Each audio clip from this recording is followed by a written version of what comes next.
Bonjour à tous. Alors je ne vais pas parler que des femmes aujourd'hui, je vais bien évidemment inclure ces messieurs. Et je vais tenter dans cette conférence de vous faire comprendre ce qu'est l'expérience mystique du point de vue de la conscience. Autrement dit, je vais essayer de faire le pont entre une définition un peu savante de la mystique qui a souvent été donnée par les traditions elles-mêmes. Donc, pardon, je vais utiliser le mot de religion, qui est, j'ai compris, un petit peu un gros mot. Et on va essayer de redéfinir un petit peu ce que c'est, voilà, ce qu'elle est devenue quand même entre-temps, enfin ce qu'elle a été dans le temps passé. Donc, de faire le pont entre une définition savante de la mystique et l'expérience de la conscience qu'elle représente. Alors, je pourrais commencer par dire que l'expérience mystique, c'est le passage d'un état de conscience ordinaire à un état de conscience modifié. Donc, ce qui correspond à un saut qualitatif, lumineux, de conscience, je pourrais le dire aussi autrement, comme un accroissement de la conscience, en quelque sorte, quelque chose qui s'agrandit. Alors, l'intérêt d'une telle expérience, de l'expérience mystique, c'est à la fois de nous montrer que notre conscience est beaucoup plus large que notre petit moi de tous les jours. Et que dans notre vie, qui est assez routinière, nous vivons dans un état rétréci de conscience, de manière générale. L'autre intérêt, c'est du coup de nous libérer d'un mental qui est occupé, qui est obsédé par nos soucis quotidiens et en général notre obsession de la réussite, qui est véritablement ce que nous propose cette société, en gros. Ensuite, c'est de nous mettre bien évidemment en relation avec un niveau de conscience différent et de réenchanter notre vie et de nous permettre d'exprimer notre essence profonde, ce que nous sommes vraiment, en fait. Enfin, c'est de nous aider à retrouver un lien spirituel avec la vie et de comprendre le sens de notre vie, ce pourquoi on est là. Hein, parce qu'on est vraiment dans la quête aujourd'hui de spiritualité pourrait se résumer véritablement, en premier lieu, la quête de sens. Hein, c'est la première chose quand même qu'on recherche. Ce n'est pas que ça, évidemment. Alors, comment se définit la mystique? Alors, tout d'abord, il faut dire que la mystique est une catégorie de l'expérience spirituelle. Si vous voulez, c'est une voie spéciale, une voie particulière qui rentre dans le cadre de l'expérience spirituelle. Malheureusement, elle est très peu comprise aujourd'hui parce qu'elle est souvent associée par défaut à une spiritualité qui est synonyme de confort, qui laisse une part excessive aux sentiments et à l'intuition, alors généralement qui est synonyme de rêverie d'inspiration religieuse trouble, ou alors d'état psychologique complètement psychédélique, c'est-à-dire en gros associé à la bizarrerie, associé à la folie, hein, puisqu'en général on dit mystique, voilà, vous avez compris, j'ai même vu mystique synonyme de fanatisme, hein, voilà. Donc on en était là. Donc pourtant elle désigne un authentique mode de connaissance de l'absolu, que certains ont appelé Dieu, excusez-moi de donner ce gros mot, parce que je sens que pour certains ça peut l'être, mais qui a été appelé donc l'absolu, qui peut être Dieu pour certains dans le cadre de religion, et qui est la conscience universelle dont nous parlons tout à l'heure, voilà, hein, parce qu'on verra quand même que ce sont des mots qui sont les mêmes pour parler d'une même notion, d'une même conscience qu'il y a derrière. En fait, ce sont des mots, on va essayer d'aller au-delà des mots, de ce langage qui nous arrête. La caractéristique de la mystique, c'est que c'est avant tout une expérience. C'est celle d'une rencontre avec soi-même, d'une rencontre intérieure avec soi-même. Alors, c'est une expérience qui est aussi totalement mystérieuse, et on en a eu un petit peu des aperçus avec les témoignages qui nous ont été donnés ce matin, c'est-à-dire qu'il y a une part qu'on ne peut pas expliquer. Et dans le mot même de mystique, c'est inspiré, enfin ça vient, l'étymologie c'est un mot grec qui signifie mystère, hein, c'est relié au mystère. Donc c'est quelque chose, il y a une part qu'on ne peut pas expliquer, voilà. Alors selon les traditions, elle se définit comme par exemple une union avec Dieu dans la tradition chrétienne, ou de manière plus générale comme une expérience fruitive de l'absolu, une expérience jouissive de l'absolu. Dans tous les cas, c'est la saisie à l'intérieur de soi de quelque chose de tout autre, quelque chose à l'extérieur, on ne s'explique pas, on le ressent, et en général qui est transformante. Hein. Il n'y a pas de voie mystique véritablement, s'il n'y a que des expériences, bon c'est bien, mais en général, le vrai mystique, c'est celui qui va essayer de tenter d'aller jusqu'au bout de cette transformation. Voilà. En tout cas, toute sa vie est l'enjeu de cette transformation. Donc la mystique, ça concerne la possibilité pour l'âme humaine d'entrer en relation, d'expérimenter ce qu'est cet absolu, Dieu, quel que soit le nom qu'on lui donne en fait. Hein. Alors, justement, ce qui est important de dire, c'est que l'expérience mystique, c'est pas forcément une expérience théiste. Par exemple, le bouddhisme ou le taoïsme le montrent bien, ni la vacuité ni le Tao ne se laissent identifier à un Dieu suprême. Hein.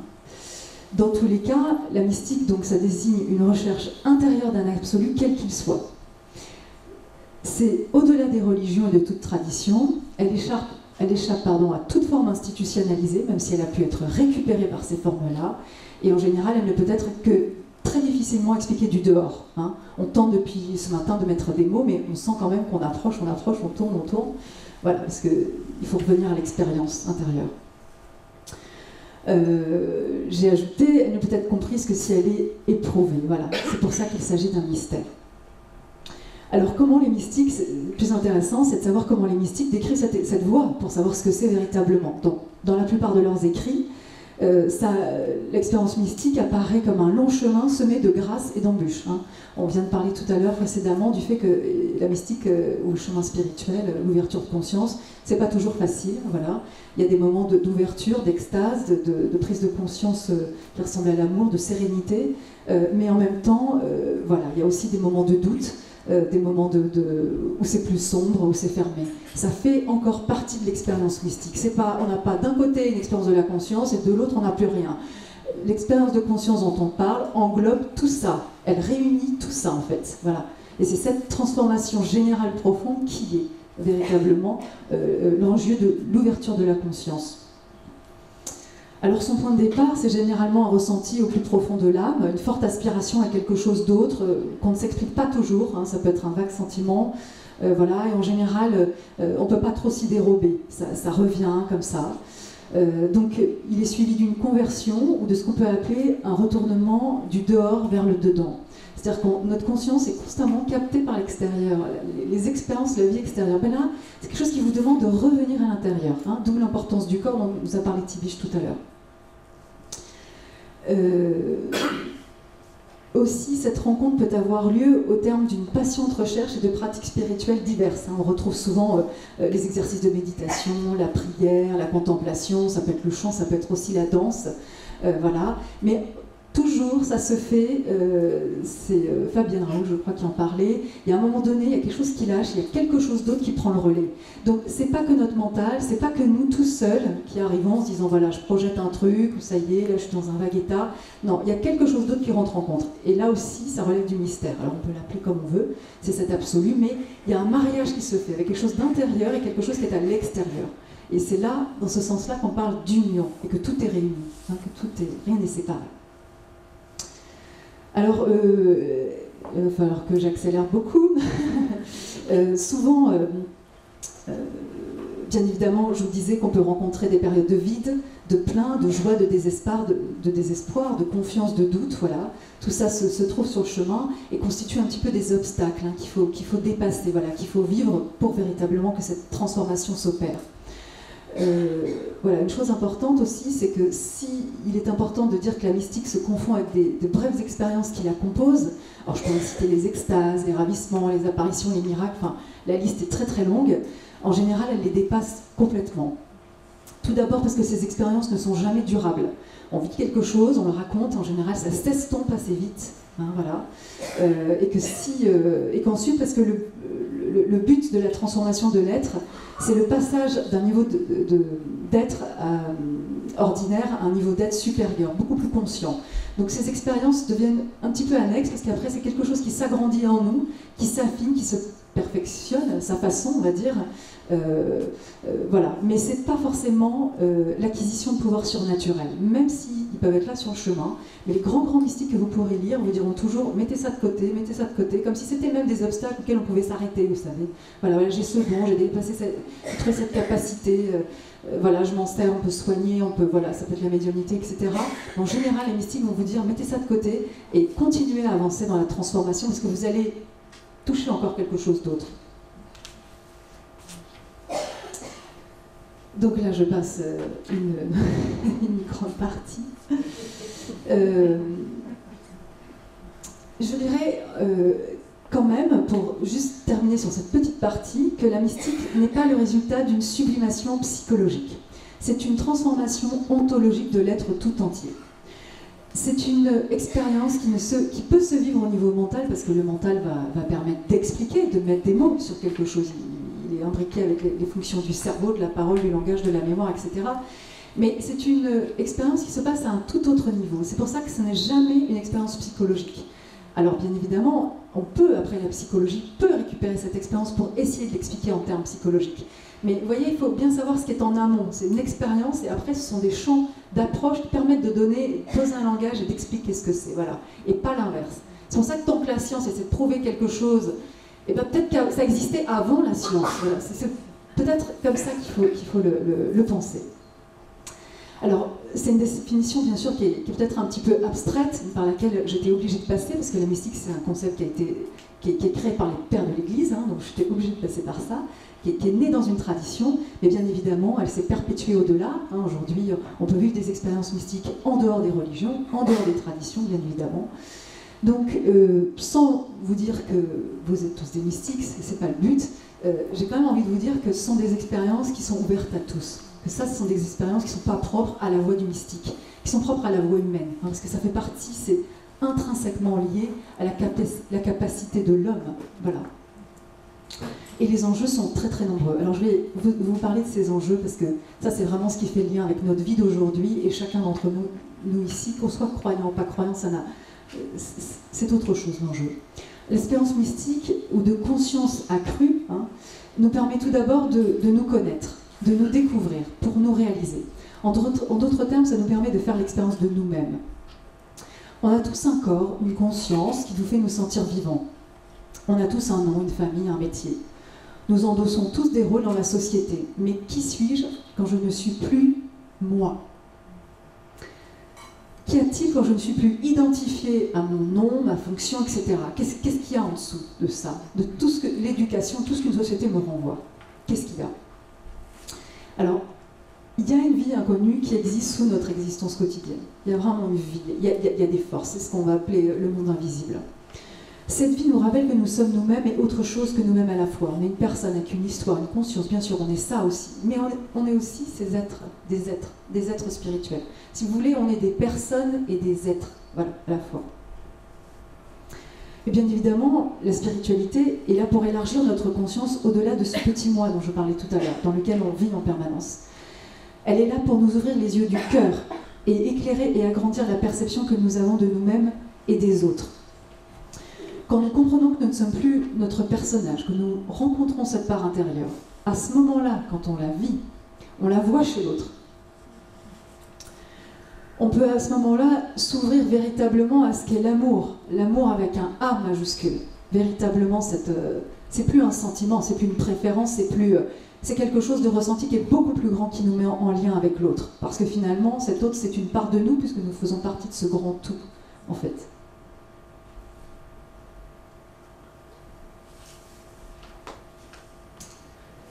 Alors c'est bizarre parce qu'il fait 5 et là il revient à 1, alors je sais plus où j'en suis, Stéphanie, je sais pas trop. J'étais à 7, 5, et enfin, je sais pas, on dirait qu'il... Oui, alors du coup, moi je sais plus ce que j'ai. Il me reste ça? Oui, il te reste ça. Ah, d'accord, alors c'est moi, c'est ma conscience qui fait des sauts dans le temps. Des sauts quantiques. Ah, alors là, je vais pas avoir le temps de tout vous dire, donc je vais... Qu'est-ce que... Le plus important. Donc... bien évidemment, j'ai parlé que c'était une expérience de transformation. Alors, la conséquence de cette expérience, c'est de voir et d'habiter le réel, et non pas la réalité qui est reconstruite par notre mental.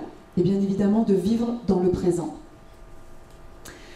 Une fois qu'on a vécu ces expériences, le monde, ses défis restent tout à fait intacts. On marche simplement avec une nouvelle conscience agrandie, dans un temps et dans un espace plus clair, où nous recevons de nouvelles impressions de plus en plus subtiles. Et là, je fais la distinction entre ce que j'appelle des sensations qui nous sont données par nos sens, qui récupèrent finalement l'extérieur et comment on le perçoit. Mais là, ce sont des impressions, c'est-à-dire que c'est le corps qui les reçoit, et il n'y a plus cette notion de jugement, en fait. Il n'y a plus cet écran mental qui se pose. On est vraiment en lien direct avec cette réalité. Ces nouvelles impressions échappent totalement à notre mental, conditionné par une société, une éducation, une identité, qui agissent comme des filtres et qui créent notre réalité de tous les jours. Avec cette nouvelle conscience, le monde plus réel échappe à la reconstruction du mental, chargé de ces croyances, jugements, illusions, dont je viens de parler. Il apparaît nu. Et cela, ça change tout.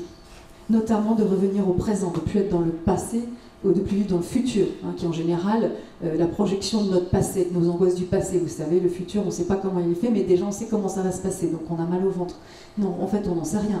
Voilà, l'idée, c'est de revenir dans ce présent, où les choses sont neuves, où on va pouvoir utiliser ce pouvoir de création pour véritablement créer notre vie, pas celle qu'on nous raconte et pas celle qu'on nous dit qu'on doit vivre, en fait.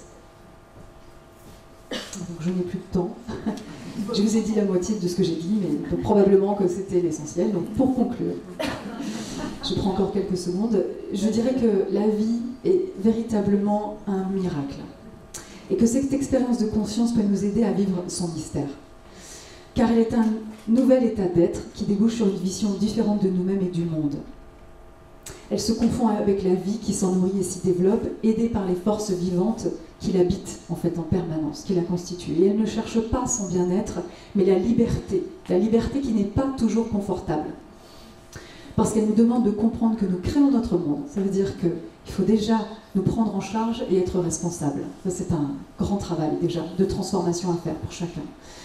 La vie, ça ne se résume pas, je dirais, à subir l'alternance des événements heureux ou malheureux, à souffrir et à se révolter contre la souffrance qu'on fait.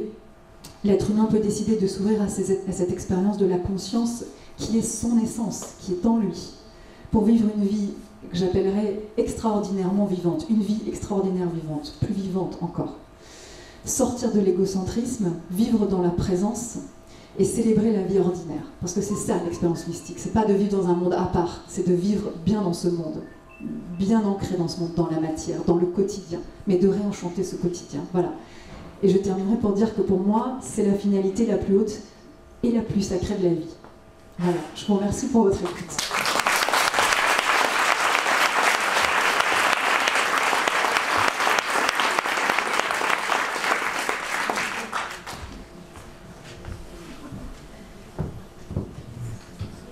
Merci Audrey pour cet exercice ultra difficile de parler de mystique sans le mélanger aux religions, mais tout de même en y faisant référence.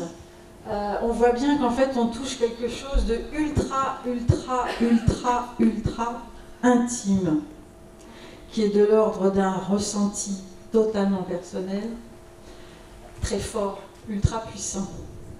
Mais en fait, finalement, tu nous dis qu'une expérience mystique, il n'y a pas la peine de croire en Dieu pour la vivre. Tout à fait. On peut vivre une expérience mystique ou cheminer sur une voie mystique tout en dehors des religions et des traditions dans lesquelles elle s'est aussi exprimée. Il y a beaucoup de témoignages et de belles façons aussi. Ça n'a pas toujours... La religion, ça vient du mot religare qui veut dire se relier. Donc on parle bien de quelque chose de vertical, pas d'horizontal, avec des enjeux politiques, de pouvoir ou identitaires, et malheureusement de voir ce que peuvent en faire ceux qui la prennent pour ça. Voilà. Donc bien évidemment, voilà, la religion a pu être une mise en forme de cette expérience très belle, parfois, mais on peut la vivre en dehors de ça, bien évidemment. Je dirais même que parfois, tout ce qui est de l'ordre de la croyance, vous savez, quand vous avez une croyance qui se met dans le mental, si c'est une religion qui est pensée, qui n'est pas vécue dans le corps et dans le cœur, ça peut être un obstacle, une croyance, puisque c'est une expérience qui nous demande de dépasser le mental. Voilà. Ça, je dirais même, ça pulvérise toutes nos croyances, même sur le fonctionnement du corps humain, parce que on le voit avec les EMI, on n'est plus aux commandes, mais qu'est-ce qui dirige? Qu'est-ce qui est là? Qu'est-ce qui est plus grand que soi? Et qui pourtant nous a choisi pour s'y déposer. Donc, une expérience intime qui nous dépasse, plus grande que nous-mêmes, d'accord? Mais en même temps, il n'y a pas vraiment d'étalon ou de repère, de jalon. Ça, c'est une expérience mystique, ça, c'en est pas une. On voit dans ton anthologie que finalement, la moitié sont des femmes religieuses, mais la moitié des autres, c'est comme vous et moi. Elles vivent une expérience mystique, je ne sais pas moi, en arrosant leur basilic le matin, en marchant pieds nus dans le sable, et voilà. Donc, rassure-nous là-dessus, en fait. Alors, vous rassurez, je crois pas. Je suis pas venue pour ça. Non, juste pour répondre à ta question. Ça, c'en est une, alors, et ça, c'en est pas une. Je vais répondre à ta question, mais par une voie légèrement détournée qui, j'espère, finira par y répondre. Dans l'expérience mystique, il y a à la fois l'aspect personnel et l'aspect universel. Je dirais que dans l'expérience mystique, vous avez autant d'expériences mystiques qu'il peut y avoir d'individus qui vont vous raconter une expérience incroyable. Voilà. Et en même temps, donc, ça relève du personnel, de quelque chose qui est de l'essence propre de l'être, qui a un caractère qui est bien spécifique. Hein. On est homme, femme, nos couleurs de yeux, de peau, de cheveux, etc. Donc on est quand même dans une forme bien précise qui est notre essence et à la fois qui est mariée à cette universelle. Hein. Donc l'expérience mystique, c'est jamais quelque chose qui exclut, c'est trop intime ou personnel ou totalement universel. On est constamment en permanence dans le mariage, dans l'union de tout ça. En fait, ça réunit tout ça, ça réconcilie tout ça, l'expérience mystique. Voilà. Alors, pour répondre bien précisément, c'est pas qu'il y a des talons, il y a des grandes lignes. Hein, on retrouve dans les grandes expériences mystiques des grandes lignes.